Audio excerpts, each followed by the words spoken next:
Assalamualaikum warahmatullahi wabarakatuh.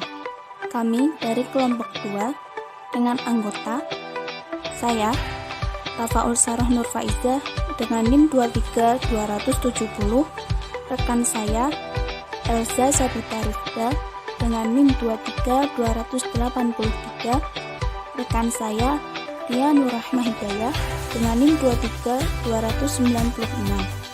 Akan sedikit membacakan mengenai Pancasila dalam konteks sejarah, filsafat, dan etika untuk memenuhi tugas ujian akhir semester kelas PGMIC Institut Agama Islam Negeri Pekalongan.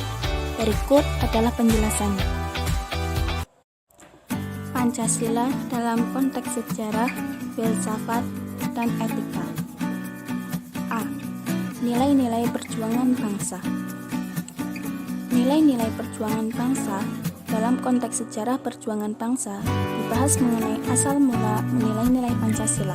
Dalam rangka menegakkan negara dan bangsa Indonesia, nilai-nilai perjuangan bangsa dapat dibagi menjadi 3 nilai, yaitu nilai persatuan, nilai pendidikan, dan nilai kesejahteraan.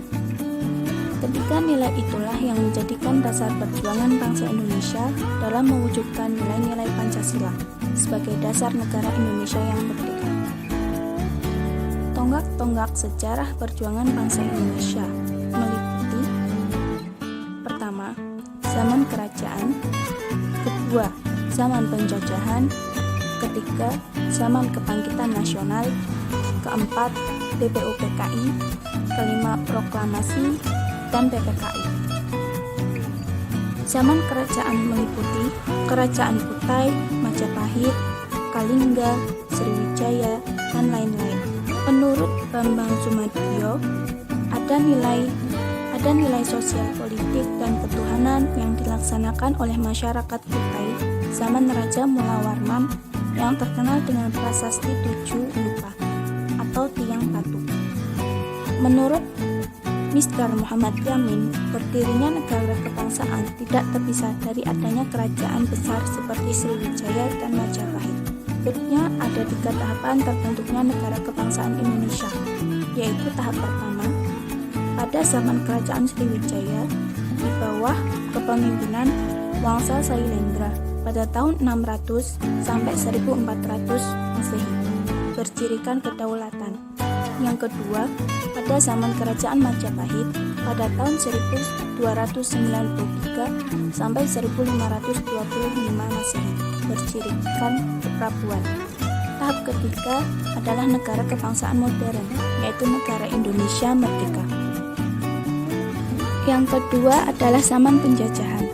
Setelah Majapahit runtuh, berkembanglah agama Islam dengan pesat di Indonesia. Bersama dengan itu, maka berkembang pula kerajaan-kerajaan. Selain itu, datang pula bangsa-bangsa Eropa ke Indonesia. Bangsa asing yang datang ke Indonesia pada awalnya hanya berdagang, namun kemudian berubah menjadi penjajahan. Adanya penjajahan ini membuat perlawanan dari bangsa Indonesia di berbagai masyarakat Nusantara. Namun, karena tidak adanya persatuan dan kesatuan di antara mereka, maka perlawanan tersebut senantiasa sia-sia. Beberapa nilai Pancasila yang timbul akibat adanya penjajahan yaitu yang pertama, penjajahan Belanda dengan adanya VOC, adanya politik David et Ampera, adanya politik tanam paksa. B. Penjajahan Jepang, adanya BPUPKI yang menyelidiki persiapan kemerdekaan Indonesia, adanya nilai kebebasan sebagai nilai kemerdekaan. Yang ketiga, masa kebangkitan nasional. Masa kebangkitan ini dipelopori oleh Dr. Wahidi Soedirohoesodo dengan organisasinya Budi Utomo pada 20 Mei 1908. Organisasi pergerakan nasional yang berdiri setelah Budi Utomo yaitu Serikat Dagang Islam, kemudian menjadi Serikat Islam oleh HOS Cokro Aminoto. Indis Party yang dipimpin oleh 3 sekawan yaitu Dowo Steker, Cipto Mangunkusumo, Suwardi Suryaningrat dikenal sebagai Ki Hajar Dewantoro. PNI sebagai yang dipelopori Soekarno, Sartono, dan lainnya. 4. Lahirnya Sumpah Pemuda, rintisan tokoh muda seperti Mr. Muhammad Yamin. Yang kelima, golongan Demokrat melahirkan PNI, yaitu Pendidikan Nasional Indonesia 1993 oleh Muhammad Hatta dan S. Syahril. 3.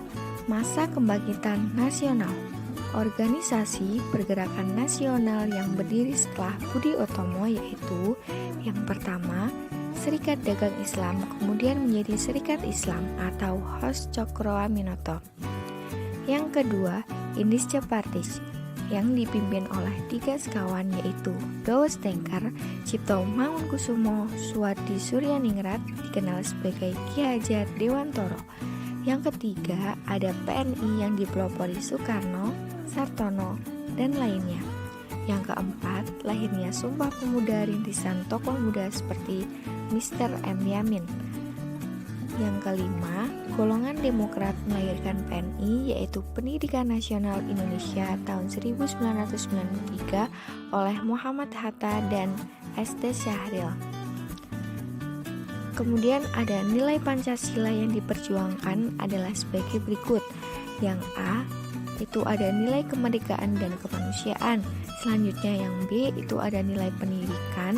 Lalu yang C, ada nilai persatuan. D, nilai kesejahteraan. Dan yang E, nilai politik atau kerakyatan. Selanjutnya, Pancasila dalam konteks filsafat. Sila Pancasila yang merupakan sistem filsafat pada hakikatnya merupakan suatu kesatuan organik. Kesatuan sila Pancasila pada hakikatnya bukanlah hanya merupakan kesatuan yang bersifat formalogis saja, namun meliputi kesatuan dasar ontologis, dasar epistemologis, serta dasar aksiologis dari sila Pancasila.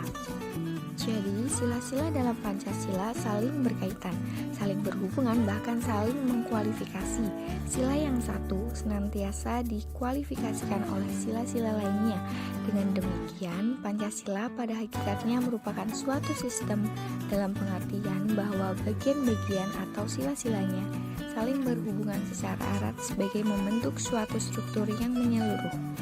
Pancasila sebagai suatu sistem juga dapat dipahami dari pemikiran dasar yang terkandung dalam Pancasila, yaitu pemikiran tentang manusia dalam hubungannya dengan Tuhan Yang Maha Esa, dengan dirinya sendiri, dengan sesama manusia, dengan masyarakat bangsa dan negara.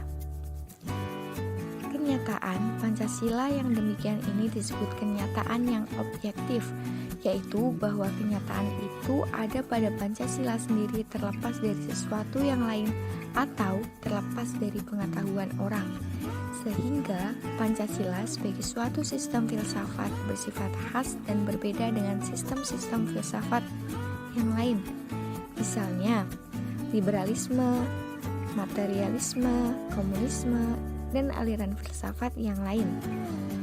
Nah, kesatuan sila-sila Pancasila pada hakikatnya bukanlah hanya merupakan suatu kesatuan yang bersifat formalogis saja, namun juga meliputi kesatuan dasar ontologis, dasar epistemologis, serta dasar aksiologis dari sila Pancasila. Yang A, dasar ontologis.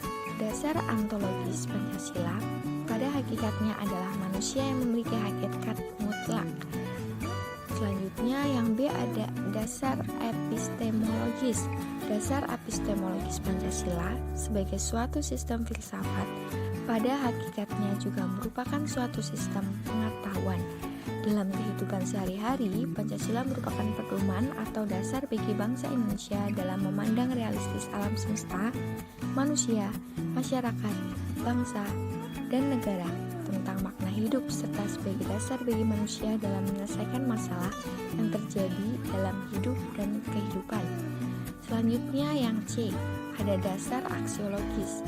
Istilah aksiologis berasal dari kata Yunani axios yang artinya nilai, manfaat, logos yang artinya pikiran, ilmu, dan teori. Aksiologis adalah teori nilai, yaitu suatu yang diinginkan, disukai, atau yang baik. Fungsi Pancasila sebagai sistem filsafat. Yang pertama, Pancasila sebagai dasar negara. Pancasila dipergunakan sebagai dasar negara untuk mengatur pemerintahan dan penyelenggaraan negara. Pancasila sebagai dasar negara dinyatakan dalam pembukaan Undang-Undang Dasar 1945 pada alinea keempat dan merupakan landasan konstitusional. Dalam hal ini, Pancasila sebagai sumber hukum dasar nasional dan semua perundang-undangan harus bersumber pada Pancasila. Yang kedua yaitu Pancasila sebagai pandangan hidup bangsa Indonesia. Dalam hal ini, Pancasila diamalkan dalam kehidupan sehari-hari dan semua tingkah laku. Tindakan perbuatan manusia Indonesia harus dijiwai dan merupakan pancaran dari semua sila Pancasila. Yang ketiga, Pancasila sebagai jiwa bangsa Indonesia. Pancasila sebagai penggerak atau dinamika serta pembimbing ke arah tujuan untuk mewujudkan masyarakat Pancasila. Yang keempat yaitu Pancasila sebagai perjanjian luhur. Dikatakan sebagai perjanjian luhur karena Pancasila ini disetujui oleh wakil-wakil rakyat Indonesia dari seluruh Indonesia. Yang kelima, Pancasila sebagai kepribadian bangsa. Hal ini diartikan Pancasila berfungsi dan berperan dalam menunjukkan adanya kepribadian bangsa Indonesia yang dapat dibedakan dengan bangsa lain, yaitu sikap mental, tingkah laku, dan amal perbuatan bangsa Indonesia. Yang keenam yaitu Pancasila sebagai moral pembangunan. Yang ketujuh, pemberian jawaban yang mendasar tentang hakikat kehidupan bernegara. Dan yang terakhir adalah memberikan dan mencari kebenaran yang substansif tentang hakikat negara, ide negara, dan tujuan negara. Pancasila dalam konteks etika. A. Konsep Pancasila sebagai sistem etika. Etika berasal dari bahasa Yunani ethos, yang artinya tempat tinggal yang biasa.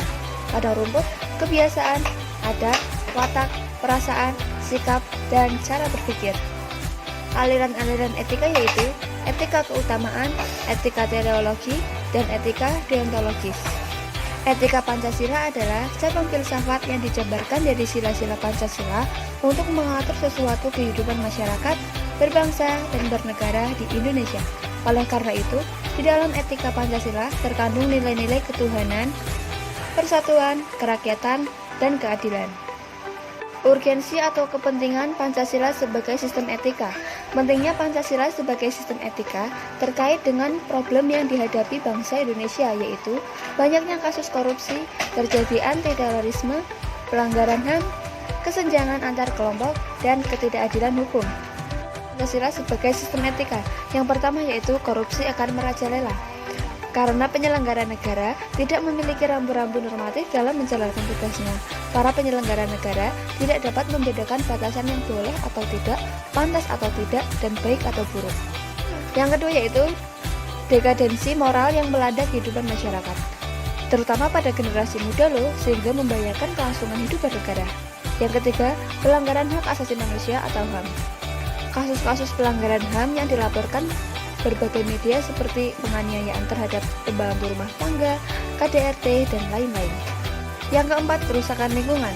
Kerusakan lingkungan yang berdampak terhadap berbagai aspek kehidupan manusia, seperti kesehatan, kelancaran penerbangan, nasib generasi yang akan datang, perubahan cuaca, global warming, dan lain sebagainya. C. Menggali sumber historis, sosiologis, politis tentang Pancasila sebagai sistem etika. Yang pertama, sumber historis. Pada zaman Orde Lama, Pancasila sebagai sistem etika masih berbentuk sebagai filosofis Grensleg atau Weltanschauung. Artinya, nilai-nilai Pancasila belum ditegaskan ke dalam sistem etika, tetapi nilai-nilai moral telah terdapat pandangan hidup masyarakat. Yang kedua, sumber sosiologis. Sumber sosiologis Pancasila sebagai sistem etika dapat ditemukan dalam kehidupan masyarakat berbagai etnik di Indonesia. Misal, orang Minangkabau dalam hal bermusyawarah memakai prinsip bulat air oleh pembuluh, bulat kata oleh mufakat. Yang ketiga yaitu sistem politis. Terdapat dalam norma-norma dasar sebagai sumber penyusunan berbagai peraturan perundang-undangan Indonesia.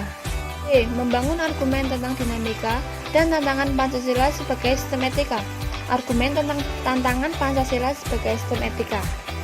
Yang pertama, tantangan terhadap sistem etika Pancasila pada zaman Orde Lama berupa sikap otoriter dalam pemerintahan sebagaimana yang tercermin dalam penyelenggaraan negara yang menerangkan sistem demokrasi terpimpin.